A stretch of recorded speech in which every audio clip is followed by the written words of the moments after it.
extraordinary little fellow, staring back at me very seriously. So I stared wide-eyed at this apprehension.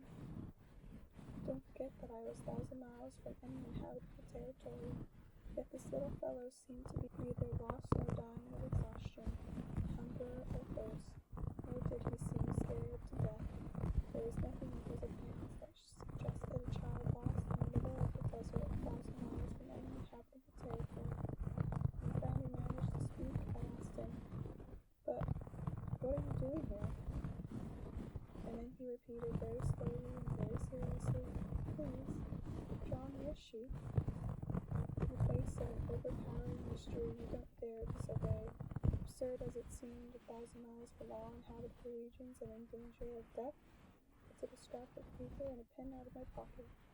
Then I remembered that I had mostly studied geography, history, arithmetic, and grammar, and I told the little fellow, rather crossly, that I didn't know how to draw. He replied, "That doesn't matter, draw me a sheep."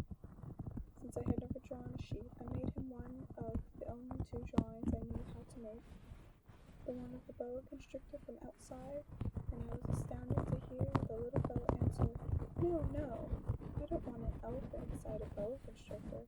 A boa constrictor is very dangerous, and an elephant would get in the way. Where I live, everything is very small. I need a sheep. Draw me a sheep." So then I made a drawing. He looked at it carefully, and then said, "No, this one is already quite sick. Make another." I made another drawing.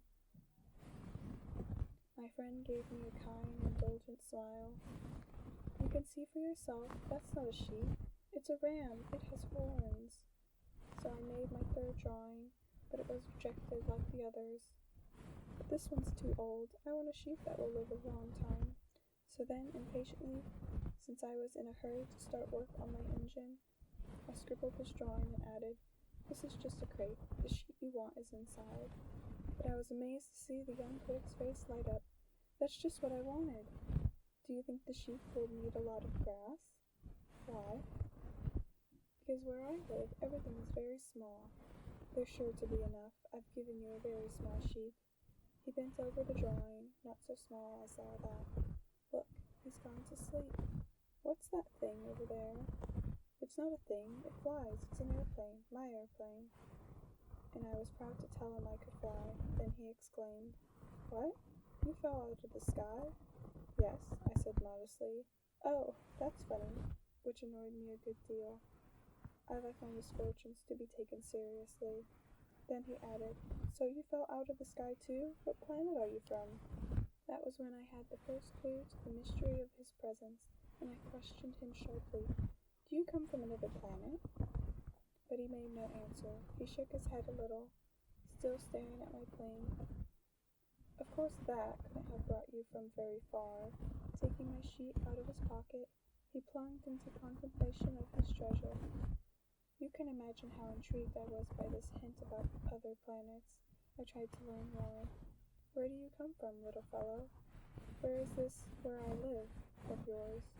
Where will you be taking my sheep?" After a thoughtful silence, he answered, "The good thing about the crate that you've given me is that you can use it for a house after dark.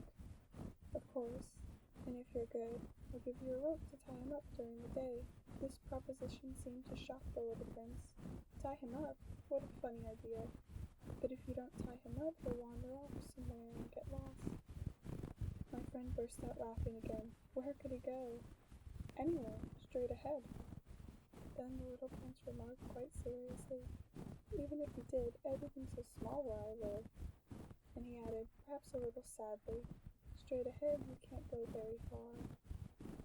That was how I had learned the second very important thing, which was that the other planet he came from was hardly bigger than a house. That couldn't surprise me much. I knew very well that except for the huge planets like Earth, Jupiter, Mars, and Venus, which have been given names, there are hundreds of others that are sometimes so small that it's very difficult to see them through a telescope.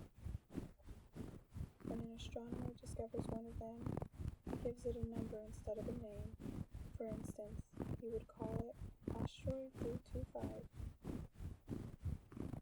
I have serious reasons to believe that the planet the little prince came from is asteroid B612.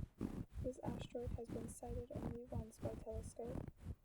In 1909, by a Turkish astronomer who had then made a formal demonstration of his discovery at an international astronomical congress, but no one had believed him on account of the way he was dressed. Unfortunately for the reputation of asteroid B612, a Turkish dictator ordered his people, on pain of death, to wear European clothes. The astronomer repeated his demonstration in 1920, wearing a very elegant suit, and this time everyone believed him.